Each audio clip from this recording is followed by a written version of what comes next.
Bonjour et bienvenue à notre édition d'information hebdomadaire. Dans cette édition, nous parlerons de la pandémie COVID-19, les mesures que prennent certains pays pour lutter contre cette crise mondiale, des fausses nouvelles liées à la crise et malheureusement, quelques personnalités dans le monde qui ont été fatalement touchées. Rendons-nous directement en Europe où l'Espagne qui, avec 769 nouveaux décès enregistrés en l'espace de 24 heures, a dépassé vendredi 27 mars celui de l'Italie qui en a recensé quant à elle 662 dans son dernier bilan jeudi soir. Ce nouveau record dans la pandémie de coronavirus en Espagne porte ainsi à 4 858 le nombre de morts du COVID-19 depuis le début de la pandémie, a indiqué le ministère espagnol de la Santé. L'Espagne, deuxième pays d'Europe le plus touché par la maladie après l'Italie, compte désormais 64 059 personnes infectées par le COVID-19 contre 56 188 jeudi. C'est 7 800 cas supplémentaires en 24 heures, ce qui marque toutefois un ralentissement de la progression. Plus de 4 100 personnes sont toujours en soins intensifs, tandis que 9 357 patients ont été guéris du COVID-19. Les quelques 46 millions d'habitants sont soumis depuis le 14 mars à un confinement des plus stricts qui a été prolongé. Les quelques 46 millions d'habitants sont soumis depuis le 14 mars à un confinement des plus stricts qui a été prolongé mercredi jusqu'au 11 avril. La pandémie a fait à ce stade dans le monde plus de 530 000 contaminations, dont plus de 25 000 cas mortels, selon les données très évolutives compilées par Reuters. Les États-Unis sont devenus le nouvel épicentre de la pandémie au monde.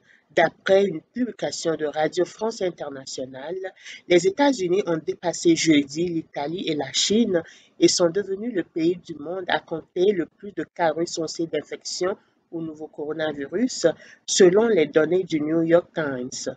Les États-Unis, qui sont le pays où la pandémie progresse le plus rapidement, ont comptabilisé au moins 81 321 cas selon les chiffres du quotidien américain. L'Italie dénombrait jeudi 80 539 cas et la Chine 81 285 selon un comptage de l'AFP. Notons que l'accélération de la maladie COVID-19 aux États-Unis peut s'expliquer par un meilleur dépistage et reflète aussi le taux élevé de transmission avant la mise en place des mesures de confinement plus strictes.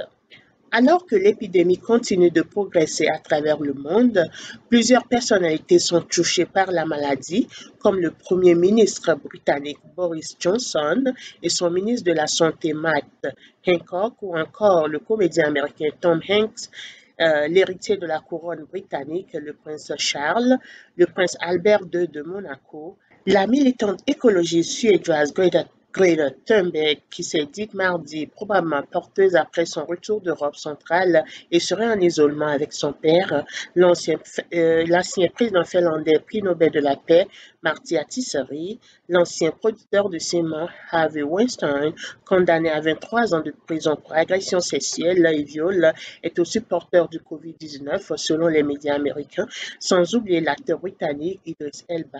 Nous leur souhaitons un prompt rétablissement. On compte plusieurs décès parmi les artistes, notamment le saxophoniste camerounais Manu Dibango. En effet, Manu Dibango, légende de l'afro-jazz, est décédé mardi en France des suites du COVID-19 à 86 ans. Aussi, le chanteur congolais Olus Mabele, figure du soukous version modèle de la rumba congolaise, a succombé la semaine passée au virus. Nous leur rendrons un hommage à la fin de cette édition. Aux États-Unis, Donald Trump signe un plan de relance historique de 2200 milliards de dollars. C'est le troisième plan d'aide depuis le début du mois aux États-Unis et c'est le plus massif. 2200 milliards de dollars. Un stimulus jamais vu dans l'histoire du pays, alors que le nombre de cas de COVID-19 a dépassé les 100 000 cette semaine. Historique.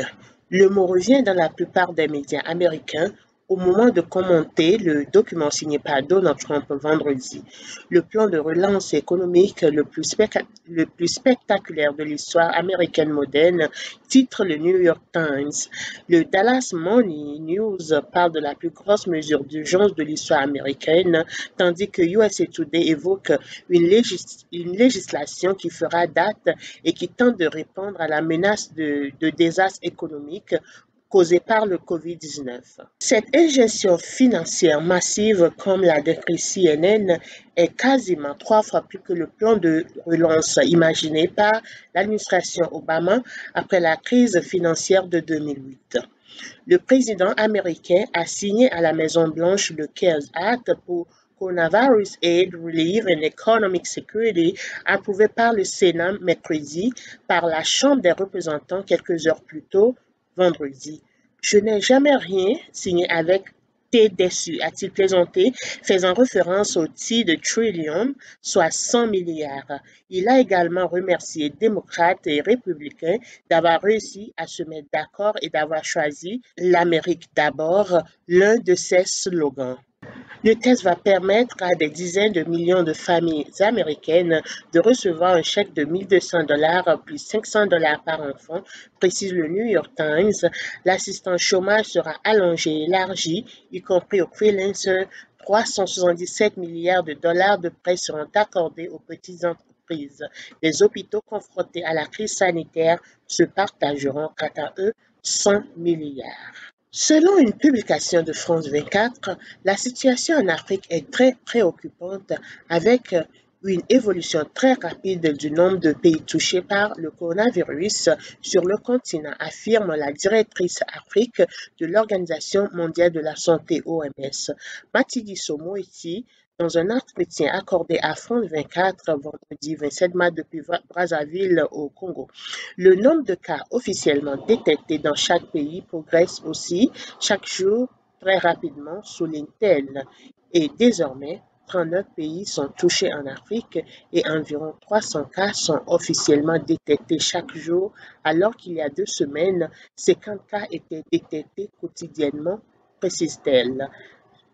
C'est un grand défi pour les gouvernements africains de lutter contre cette pandémie et cela demande beaucoup de moyens et un appui international, souligne Matshidiso Moeti, qui appelle aussi à encourager le secteur privé à mutualiser les moyens financiers, matériels et les équipements indispensables à la lutte contre la pandémie.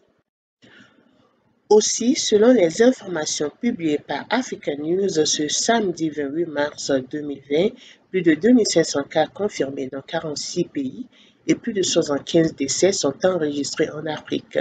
Les pays les plus touchés en Afrique sont Afrique du Sud, 1170 cas confirmés avec un seul décès, Égypte, 495 cas confirmés et 21 décès, Algérie, 367 cas confirmés avec 21 décès. Maroc, 275 cas confirmés avec 6 décès. Tunisie, 227 cas confirmés également avec 6 décès.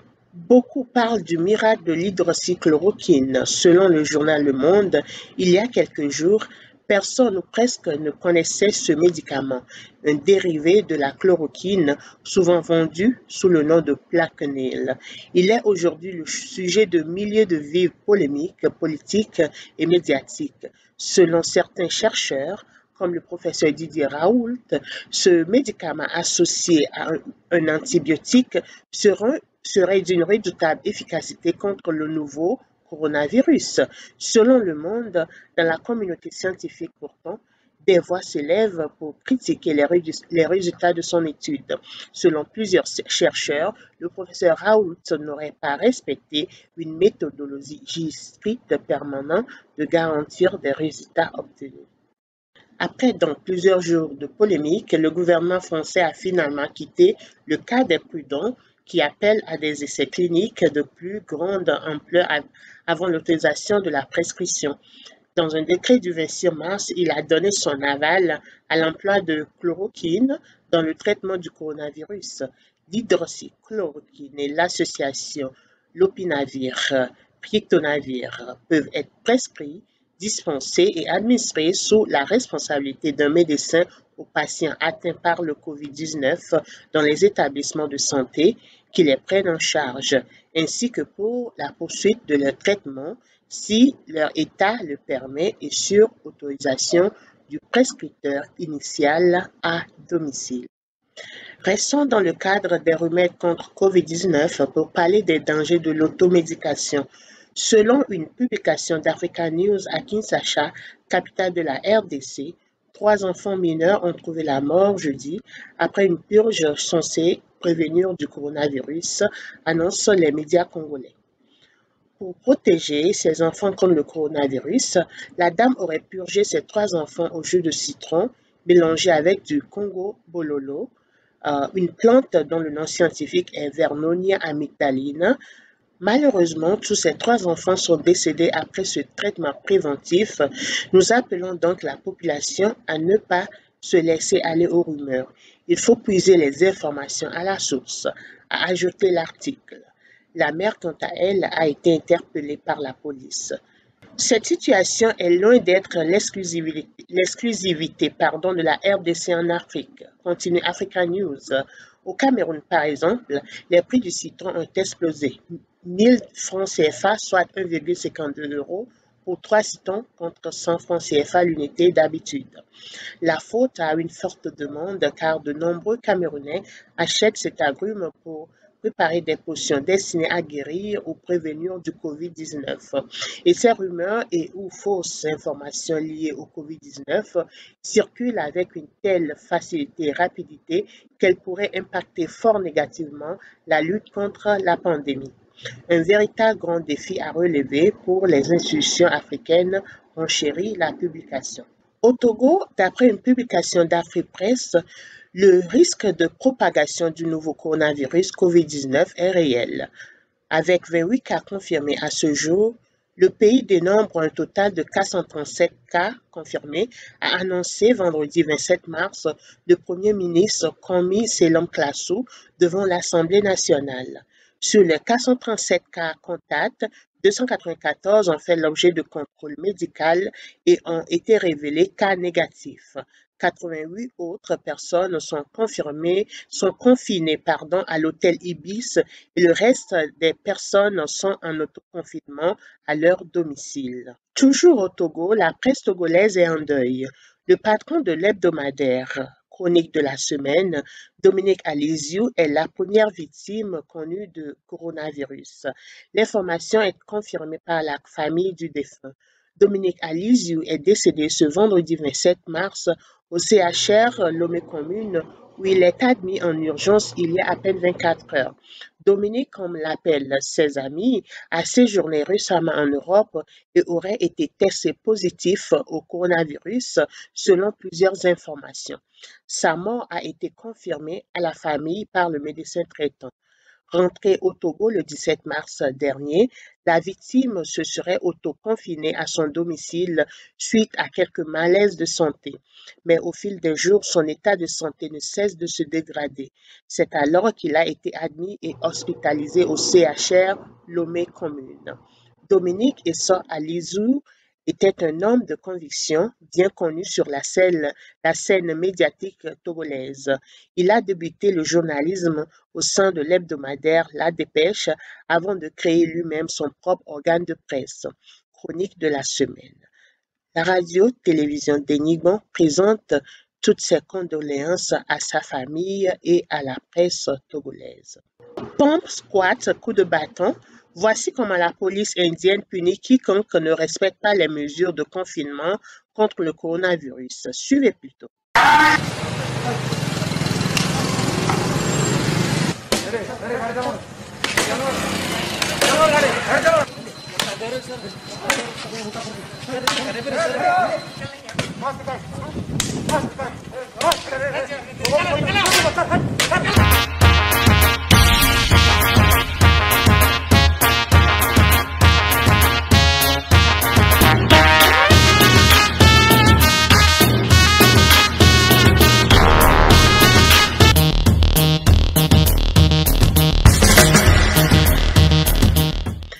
Nous en avons parlé au cours de cette édition. Manu Dibango, le célèbre saxophoniste camerounais, est mort à 86 ans des suites du coronavirus. L'auteur de l'incontournable Soul Makossa aurait définitivement marqué sa génération et inspiré de nombreuses autres. Celui qui était surnommé Papy Groove selon Le Point s'en est allé le 24 mars dernier. Le choc est immense pour de nombreux artistes pour qui le roi de l'afro-jazz a été une source d'inspiration qui a fait rayonner la musique africaine à travers le monde. Beaucoup d'artistes africains et du monde entier par des tweets, messages live sur Facebook, etc. ont rendu hommage au grand saxophoniste. Par exemple, Youssou N'Dour qui tweet « Oh non, pas toi Manu Dibango. J'ai pas les mots pour traduire ma tristesse. Tu as été un grand frère, une fierté pour le Cameroun et pour l'Afrique tout entière. Une immense perte. RIP, le roi de la Makossa et génie de la Sasso, YN.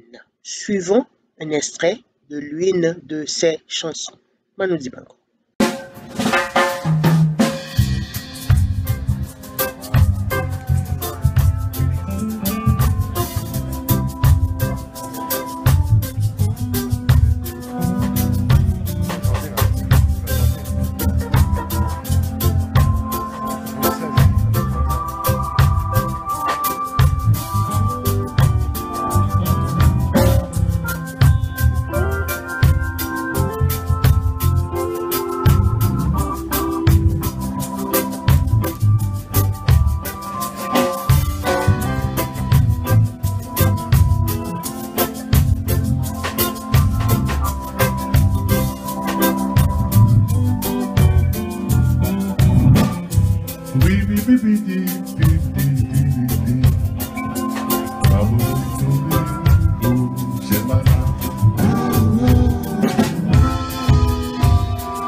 Harmonie, le coucher du soleil. Oh, oh. Et la nuit s'étend sur le village.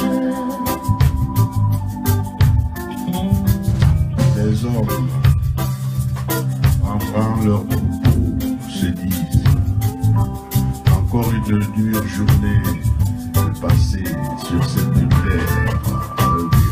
Et la nuit s'étend sur le village. Le moment que nous avons ici, c'est quand la grand-mère a préparé un bon poisson aromatisé avec du bon foufou, sauce gombo et Pili, pili. Et la nuit s'étend sur le village.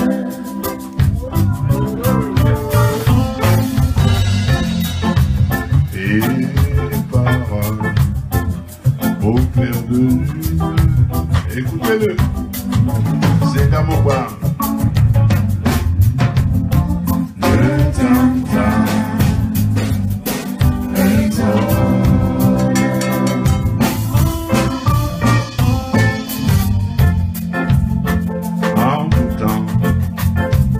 envoûtant nos corps et âmes.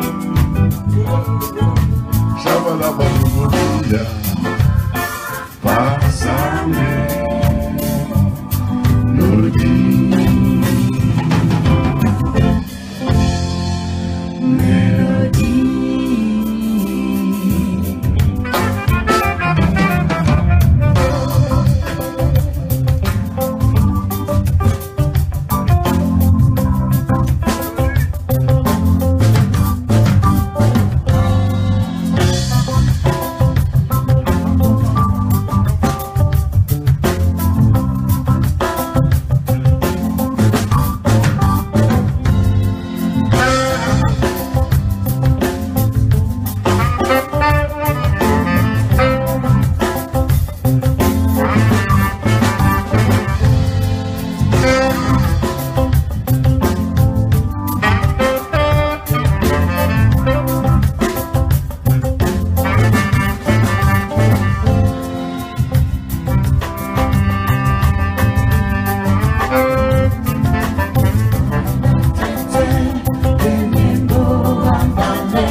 Bravo, Billy.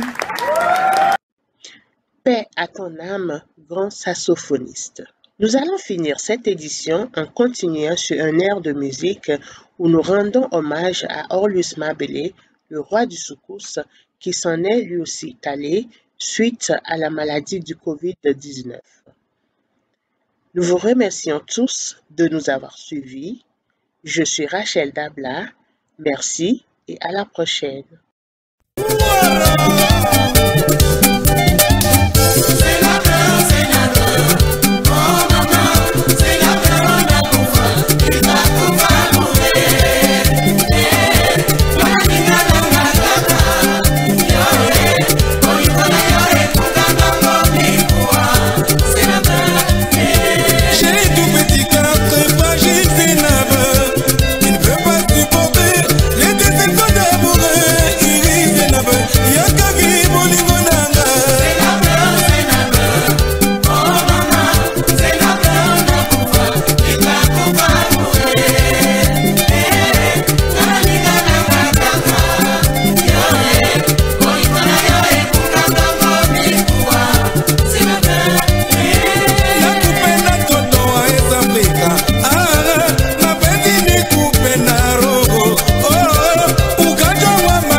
Population, except those working to provide essential goods and services, according to the head of state.